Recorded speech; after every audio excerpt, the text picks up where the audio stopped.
Да, и что еще хотела сказать по поводу Пасхи, да, сегодня такой праздник, и мир празднует, но что сегодня я узнала, услышала, да, от пастыря, что действительно Пасха — это победа над смертью. Не могут куличи и яйца, которые люди несут в церковь, чтобы их осветили, они не могут остановить проклятие, они не могут остановить смерть и болезнь.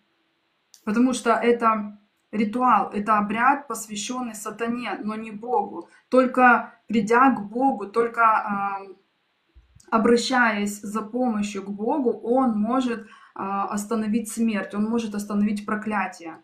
Без Бога мы не можем иметь спасение, и мы не можем иметь выход от тьмы, от рабства сатаны.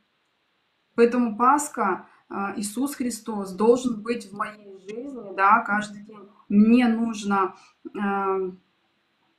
посвящать не плоти себя, не своей душе, а действительно Иисусу Христу.